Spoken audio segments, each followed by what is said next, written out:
Jangan lupa like, komen, dan subscribe channel YouTube TVRI Bengkulu dan nyalakan lonceng notifikasinya.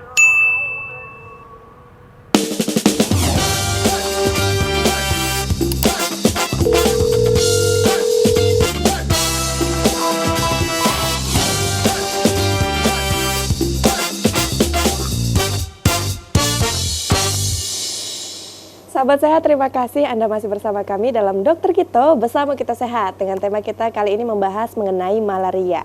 Nah ini tadi dok, diagnosisnya ada banyak malarianya ya. Itu apakah tingkat penyembuhannya nanti sama dok? Dengan malaria, misalnya malariae, apakah sama dengan obatnya yang dikasih dengan malaria vivax itu gimana dok? Oke, nanti kita bahas di slide Baik, mungkin bisa langsung ya. dilanjutkan dok, silakan. Izin dong.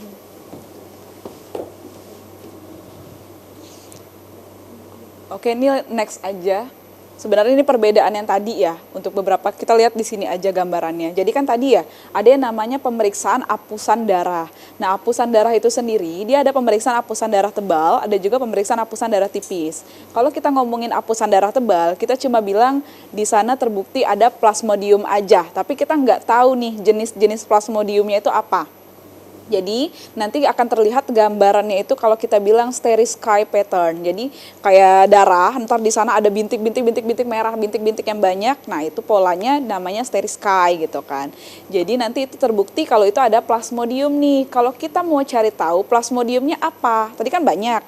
Ada falciparum, ada vivax, ada ovale gitu kan. Nah itu kita cari taunya lewat apusan darah tipis. Jadi lewat apusan darah tipis kita akan melihat nih perbedaan-perbedaan dari si parasit yang tadi disebutkan. Kayak yang ini nih Plasmodium vivax. Jadi kalau di sini dia akan terlihat gambarannya itu ada gambaran sel darah.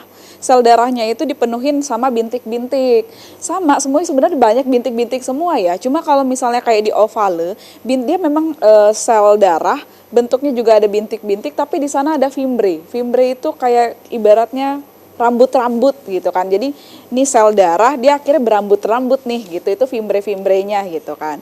Nah, kemudian ada juga Plasmodium yang malariae. Dia gambarannya gimana? Sama nih ada yang namanya bintik-bintik Zeeman. Dan pada stadium yang kita kenal dengan stadium trofozoid, dia gambarannya bakal ada bentukan pita di sel darah tersebut.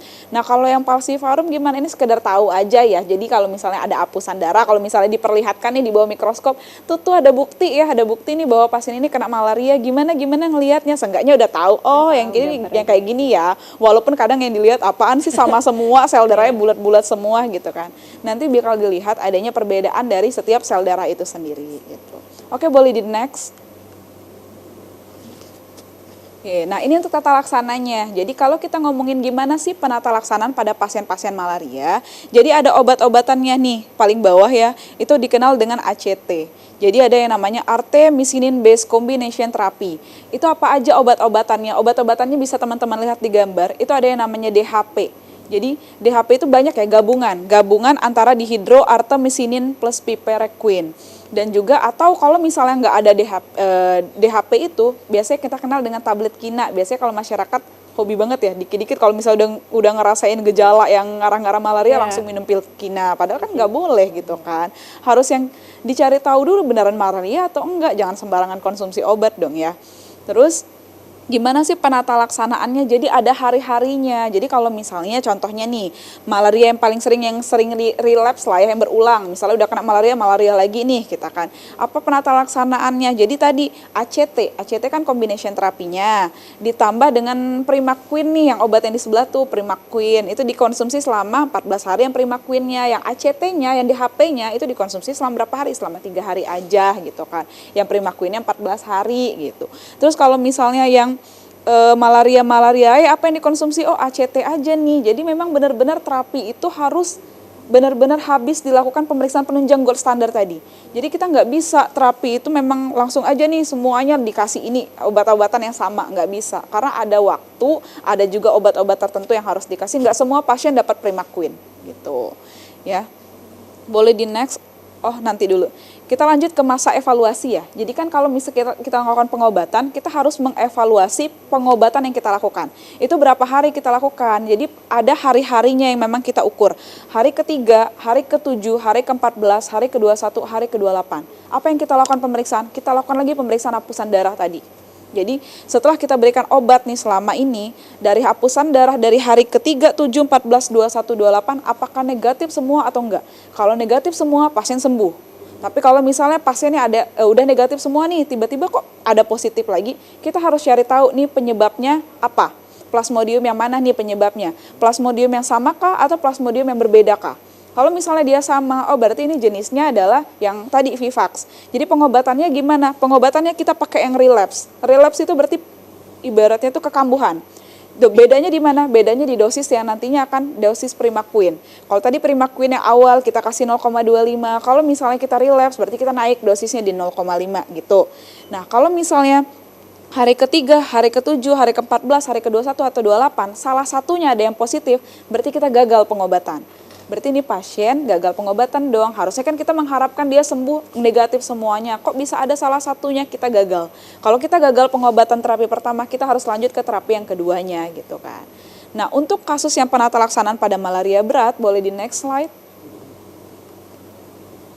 Oke, ini malaria berat. Malaria berat tadi seperti yang kita udah jelasin sebelumnya, adanya demam tinggi, pasiennya kuning, kemudian dia penurunan kesadaran sampai ke koma, pasiennya pucat gitu kan, kejang-kejang. Nah, itu berarti dia udah masuk malaria berat. Setelah kita lihat ternyata penyebabnya adalah falciparum. Gimana penata laksanaannya? Penata laksanaannya kita butuh obat-obatan yang diinjeksikan.